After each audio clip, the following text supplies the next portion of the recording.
ठाणे महापालिका हद्दीमध्ये 8.24 किलोमीटर अंतरावरील झाडे कापण्याची कार्यवाही करण्यात येणार आहे. मात्र ही तोडलेली झाडं कोलशेत येथे लावण्याचे आदेश देण्यात आले होते.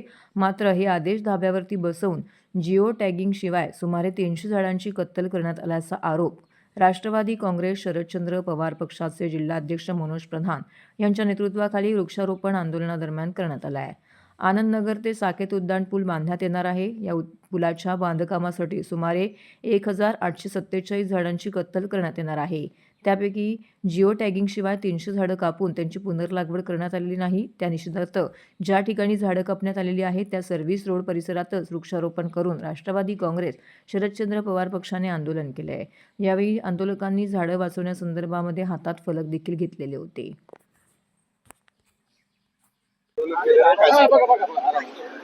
याच्यात दोन गोष्टी. एकच ये ना मनीषा पुढे. मी ही जागा का निवडली त्याचं दोन कारण आहेत. तुम्ही सांगितलं जिथे झाडं तोडली तिथेच आम्ही झाडं लावली. मला असं वाटतं तू पण ह्या पाचपाकाडी परिसरात खूप वर्ष राहतोयस.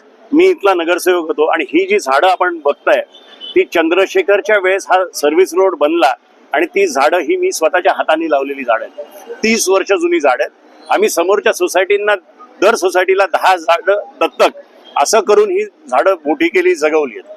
आज मुद्दामून अतिशय वाईट वाटतंय की ही झाडं यांचा कत्ल होतोय. आम्ही डेव्हलपमेंटच्या विरोधात अजिबात नाही. आनंदनगर ते साकेत हा रस्ता बनतोय. माझं म्हणणं फार स्पष्ट आहे की ठाण्याचं ग्रीन कव्हर गेले 3-4 महिने 6 महिन्यात कमी होत चाललंय. मेंटल हॉस्पिटलमध्ये 1400 झाडं तोडायची परवानगी न देताही तोडली गेली. मॉडेलामध्ये झाडं तोडली गेली. रेमंड मध्ये तुम्ही जा, रोज झाडं तोडली जात आहेत. ओबरॉय मध्ये जा, रोज झाडं तोडली जात आहेत. आज ही एक ग्रीन बेल्ट होता, तिथेही झाडे तोडली जात आहेत. जेव्हा यांना झाडाचं काम दिलेलं त्याला जिओ टॅगिंग करायचं होतं, त्याला नंबरिंग करायचं होतं आणि ही ट्रान्सप्लांट करायची होती. इकडनं उचलून कोलशेतला जाऊन ती रिप्लांट करायची होती. पण आमच्याकडे व्हिडिओ एव्हिडन्स आहे. रोज रात्री 3-2 अशा रात्रीच्या वेळेस ते कापतायत.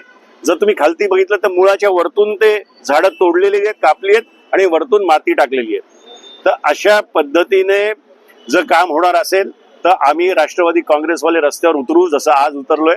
माझं स्पष्ट म्हणणं आहे की ठाणे महानगरपालिकेचे अधिकारी याच्यात सामील आहेत आणि एक 12 कोटीचं कॉन्ट्रॅक्ट हे झाडं तोडण्यासाठी दिलंय. त्यांच्या या 12 कोटीमध्ये त्यांचाही सहभाग आहे असं स्पष्ट आपल्या वतीने मी सांगतो. मी आपल्या वतीने एक चेतावणी देतोय की अशा प्रकारची जर झाडं तुम्ही तोडली तर आम्ही उग्र आंदोलन या ठाणे शहरात उभं करू. किंबहुना आम्ही एक PIL दाखल करायच्या फिराकीत आहोत. दुसरं तुम्हाला मी सांगतो की सगळ्या वृत्तपत्रांमध्ये आलेलं आहे की 305 AQI ह्या आठवड्यात या ठाण्याचा होता. काल मी बघितलं 245 होता. म्हणजे हळूहळू हे ठाणे शहर दिल्लीच्या वतीच्या दिशेने चाललंय. म्हणजे 10-15 वर्षात तर इथे ग्रीन कव्हर उरणारच नाही. तर कोणाला काहीतरी करायला पाहिजे. राष्ट्रवादी काँग्रेसने पहिलं पाऊल उचललेलं आहे आणि आम्हाला एक संधी घ्यायची होती ही दाखवायला ठाणेकरांना की उघड्या डोळ्याने तुम्ही पण बघू नका, तुम्ही पण रस्त्यावर उतरा आणि आंदोलनात सहभागी व्हा. ही जी कत्तल चालू आहे या संदर्भात काही आणखीन माहिती आमचे पदाधिकारी सौरभ वर्तक आपल्याला देतील.